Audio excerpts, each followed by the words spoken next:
Hi my name is Kushagra and this is my new channel prep with Kush. इस channel में मैं आपको clearly बताने वाला हूँ कि कैसे मैंने प्रिपरेशन की, कहाँ से मैंने प्रिपरेशन स्टार्ट की और क्या मैं करने वाला हूँ 2026 में।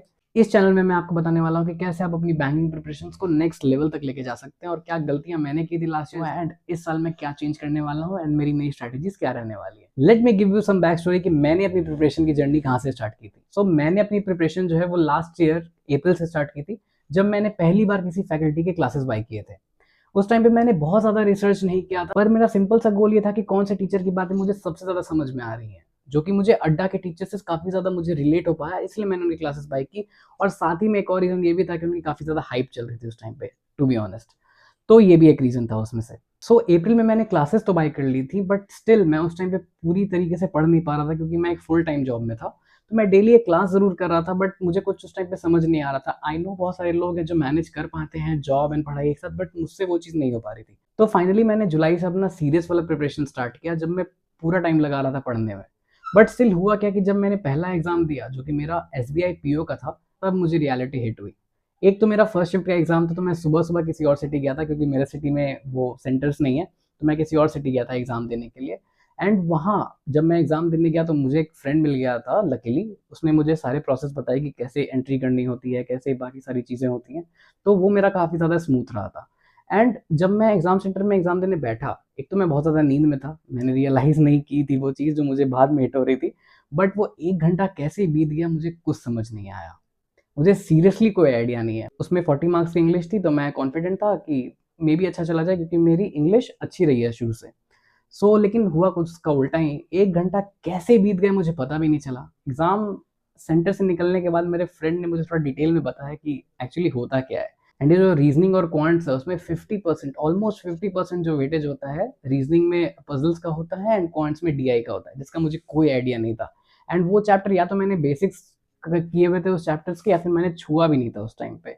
होना क्या था, मेरा वो एग्ज़ाम अच्छा गया नहीं था, मुझे उम्मीद भी नहीं थी कि वो होने वाला है। देन उसके बाद उसी मंथ के लास्ट में आईबीपीएस पीओ प्री का एग्जाम होने वाला था। जब मुझे वो रियलाइजेशन हिट हुआ कि कितना इंपॉर्टेंट है पजल्स और डीआई, तो वो अगस्त का पूरा महीना मैंने सिर्फ पजल्स और डीआई किए हैं।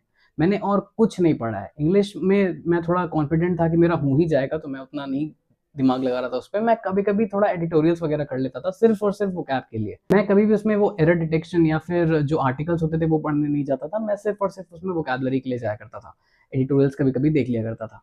एंड फाइनली जब एग्ज़ाम आया आईबीपीएस पीओ प्री का, मैंने एग्ज़ाम जब दिया तो मुझे रियलाइज़ हुआ कि एग्ज़ाम मेरा अच्छा गया है। 62 के आसपास मैंने अटेम्प्ट किया था, जो कि मुझे काफ़ी अच्छा लग रहा था। बट मैं जब घर आया, मैंने कुछ वीडियोस देखे, एनालिसिस के वीडियोस देखे, तो टीचर्स ने बोला ये बहुत ही कम अटेम्प्ट है। Not specifically to me, but उन्होंने बोला कि 60s के रेंज में अटेम्प्ट करना बहुत लो है।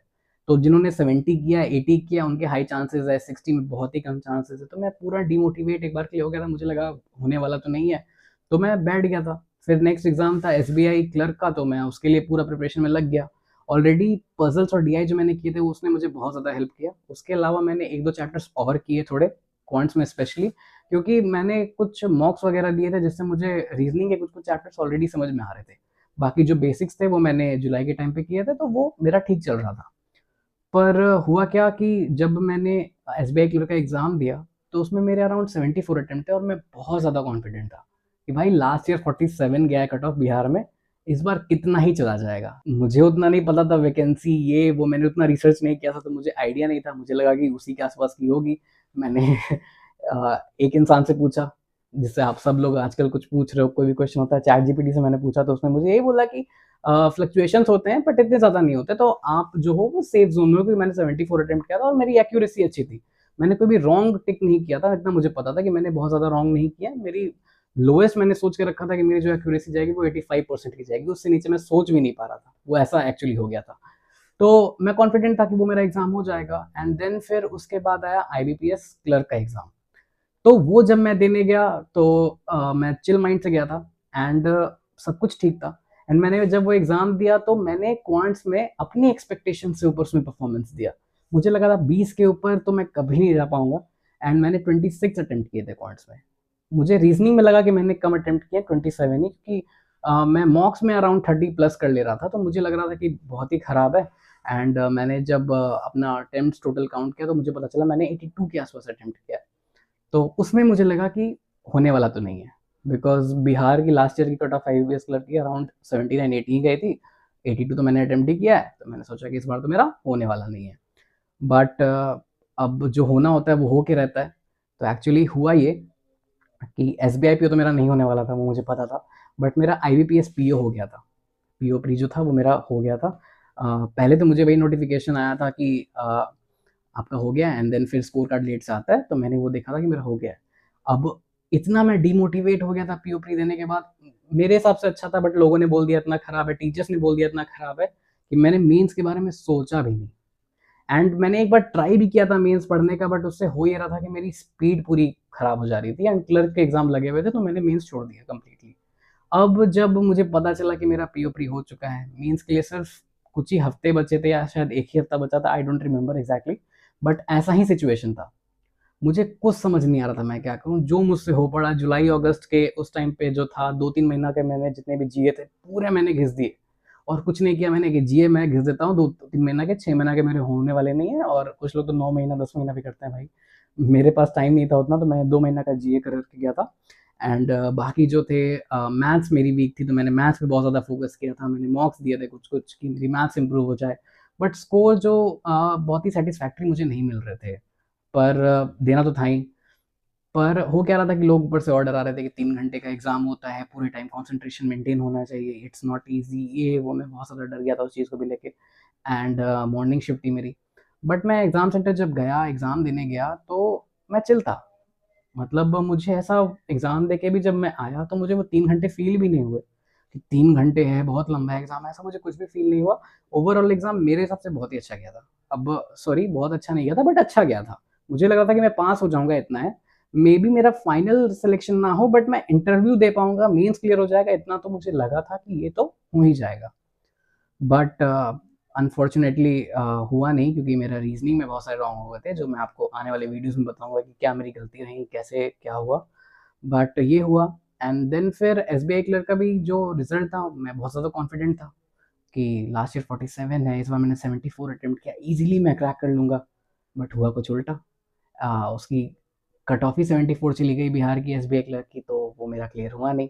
एंड लास्ट में आता है IBPS क्लर्क, तो उसमें मुझे उम्मीद नहीं थी। एंड उसमें हुआ क्या कि लास्ट मोमेंट पे वैकेंसी काफ़ी ज़्यादा बढ़ गई, एंड उसके जो कट ऑफ की रेंज थी वो भी बहुत नीचे हो गई, अराउंड 60s के आसपास थी वो। एंड मेरा स्कोर जो था वो स्टिल 80 प्लस आया था। तो 82 मैंने अटेम्प्ट किया था, एंड उसमें 80s में स्कोर था, तो मतलब मेरे नेगेटिव बहुत कम हुए थे, जिससे मैं बहुत ज़्यादा खुश था। एंड मैं वही सोच रहा था, यार काश मार्क्स एक्सचेंज हो जाते तो मेरे दोनों एग्जाम क्लियर हो जाते, but I know that's not possible. वो डिल्यूजनल हो गया था मैं एक बार के लिए, बट यही था। तो मैंने उससे एक चीज़ सीखा कि आप जो सोचते हो हर बार वही हो, ऐसा ज़रूरी नहीं है। IBPS PO मेंस जब मैंने दिया, तो जब मैं एग्ज़ाम सेंटर से निकला, तो मुझे कुछ न्यूज़ मिला, जिसके बारे में मैं आपको किसी और वीडियो में बताऊँगा। बट IBPS क्लर्क के एग्ज़ाम के बारे में भी मैं आपको क्या बताऊँ? अभी I don't think it's the right time, this is my first video. अभी तक उसका रिज़ल्ट भी नहीं आया है, तो उसके बारे में हम लोग डिटेल में बात करेंगे। एक बार रिज़ल्ट आ जाए, देन मैं आपको समझाऊँगा कि एक्चुअली इसमें हुआ क्या है। But this is it. And आपको अगर और जानना है कि मैंने क्या-क्या गलती की है, कैसे मैंने 1-2 महीने के सीरियस प्रिपरेशन के साथ अपने प्री क्लियर किए हैं, तो इस टॉपिक पर भी मैं वीडियो बहुत ही जल्दी लेके आने वाला हूँ। एंड आई नो मैंने 1-2 बार बोला वीडियो में कि मेरी इंग्लिश अच्छी है, तो मैं आपको बताऊँगा कि कैसे आप अपनी इंग्लिश इम्प्रूव कर सकते हैं, एंड मैं आपको स्कोर के साथ बताऊँगा, ऐसा नहीं कि मैं हवा में तीर चला रहा हूँ।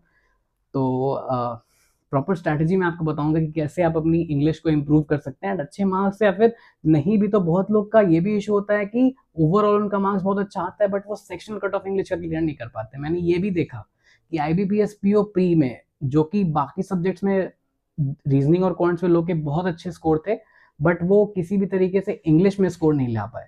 तो उसके लिए भी मैं एक वीडियो बहुत ही जल्दी लेके आऊँगा, कैसे आप अपने जो इंग्लिश का स्कोर है वो इम्प्रूव कर सकते हैं, एंड एटलीस्ट आप कट ऑफ से तो ऊपर लेके आ ही पाएंगे मेरे स्ट्रैटेजीज जानने के बाद। सो ऐसे ही इन्फॉर्मेटिव वीडियोस देखने के लिए, एंड जानने के लिए कि मैं 2026 के लिए क्या प्रिपेयर करने वाला हूँ, एंड कैसे प्रिपरेशन करने वाला हूँ, आप इस चैनल को सब्सक्राइब कर सकते हैं। एंड मैं बहुत ही जल्दी आपसे मिलूंगा एक नए वीडियो के साथ। तब तक के लिए लाइक, शेयर एंड सब्सक्राइब।